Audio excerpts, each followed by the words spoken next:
Hey y'all, it's Francis Jeffery coming to you from the Shrine of Our Lady of Martyrs, otherwise known as the Shrine of the North American Martyrs in Auriesville, New York. I'm here doing a photo shoot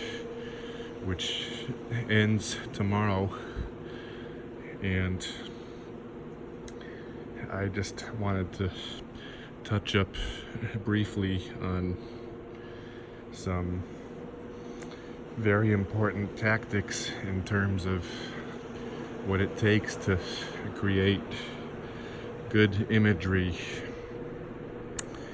I'm not very tech savvy and I haven't done video in a while, so if the video is choppy or shaky or anything like that, I apologize beforehand. Anyway, right now what I'm doing is what professional photographers know as scouting, and that essentially means to walk throughout an entire area and study lighting and people and architectural formations and anything that appeals, and other things like the history of the place and what goes on at the place that you're at and things like that. And the point of doing those things is so that you can pre-plan any pictures that might be taken at your location. And so I've been here for a few days now. I'm leaving tomorrow.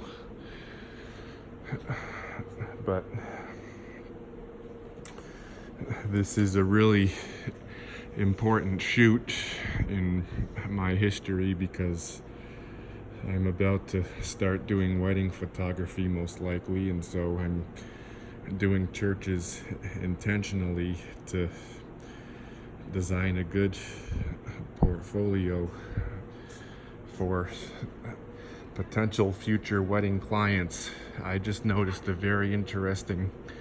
composition that I might be able to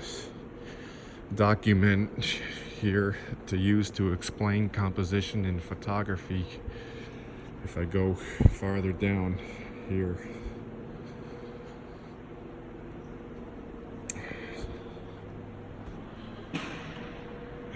Anyway, for horizontal imagery, if my picture frame was from about where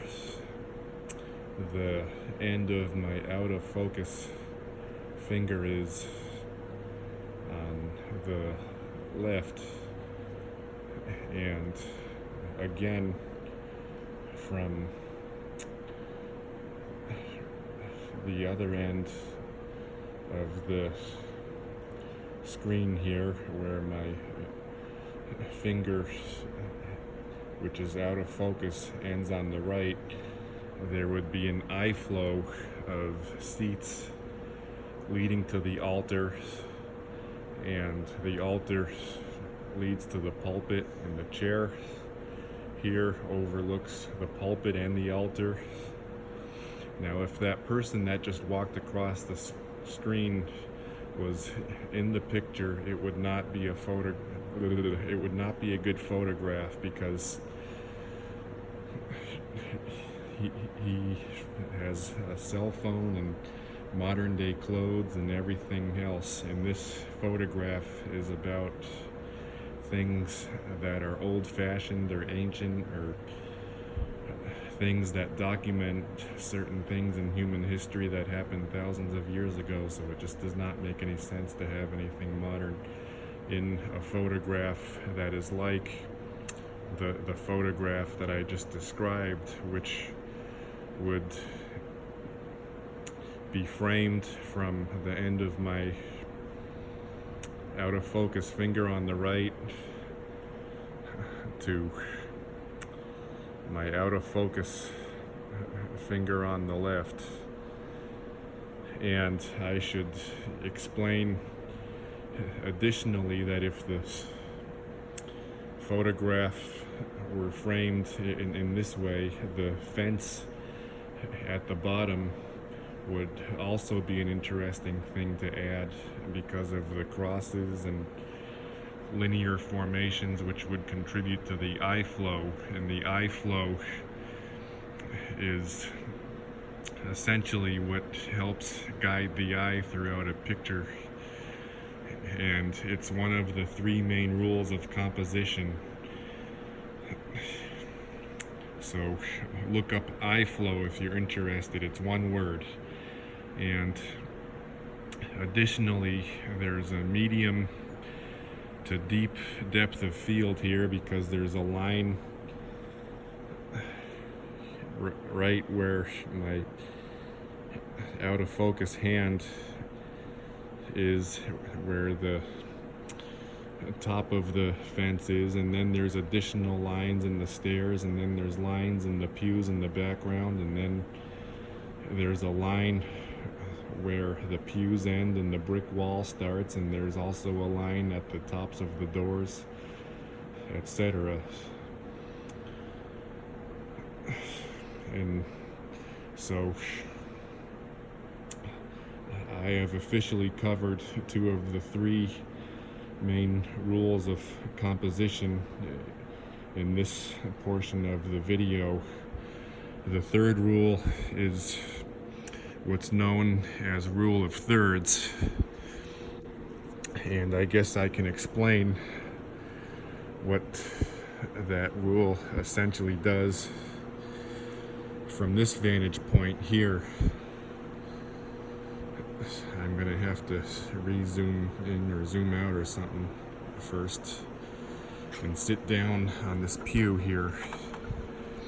The rule of thirds states that the focal point, which is essentially the thing that matters the most in an image, should be off center. Now, this is not an example of the best composition in the world, but the focal point here is the statue of Jesus. And as you can see, since the statue of Jesus is off center, that helps the pattern of support beams that say Jesus and have crosses on them lead the viewer's eye to the statue of Jesus. Whereas if it were right in the center, there still are support structures that say Jesus and have crosses on them, but they don't lead the eye to the statue as well. And there's a statue of the Virgin Mary in the background, which stands out to a point where that could easily be just as much of a focal point as the statue of Jesus. And so this would not be as good of a photograph as this, or maybe even this.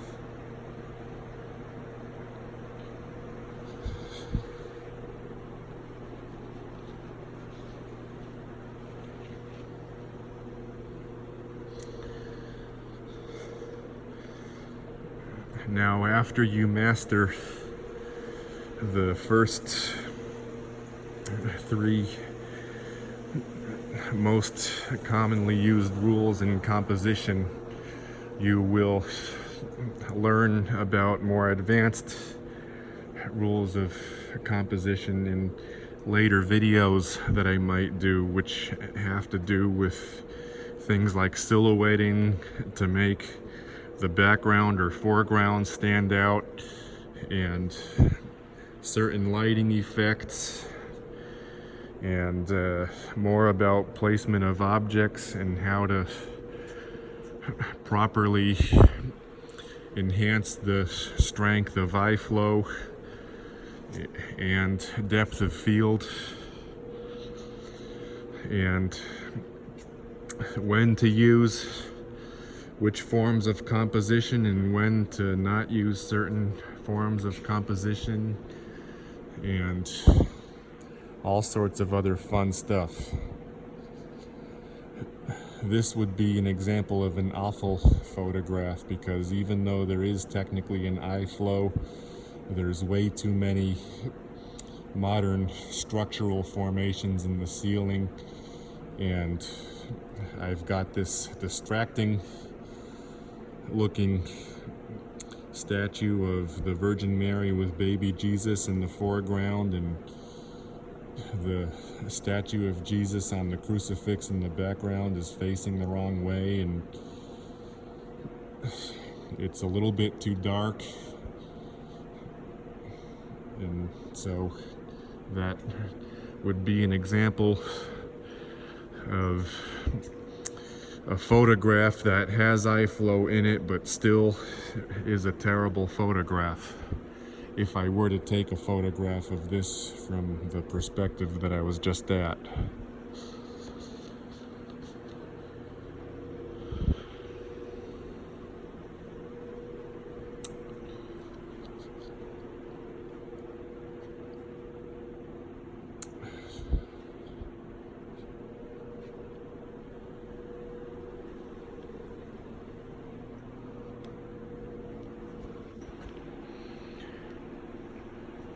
I don't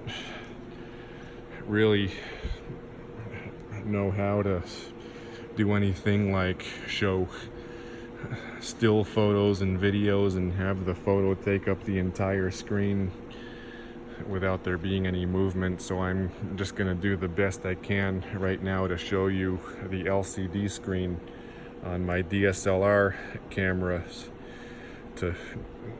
show an example of a well-composed photograph, which I took about 20 minutes ago.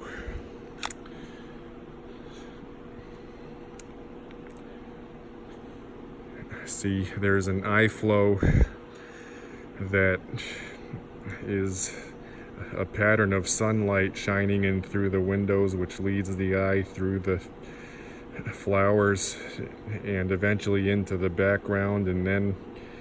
the sun shining through the windows in the background lead the eye back towards the foreground again, and you can see the statue of Jesus holding a cross looking down towards the Virgin Mary.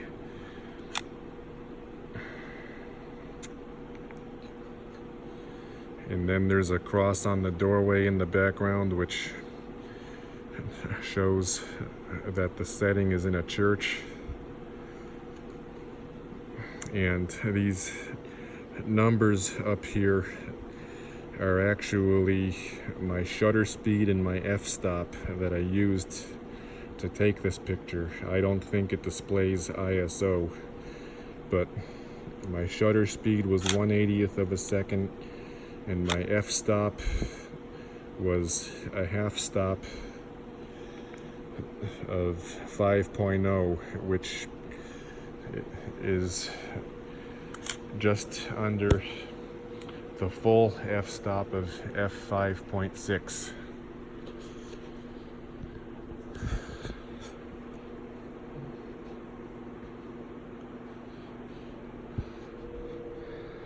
And in case you don't know what those two things are, those are two of the three exposure settings on modern day cameras. The third one that I mentioned, which is ISO, is the least important one, and so maybe I'll get into ISO in a future video and why I don't like shooting at high ISO if I can avoid it. But the shutter speed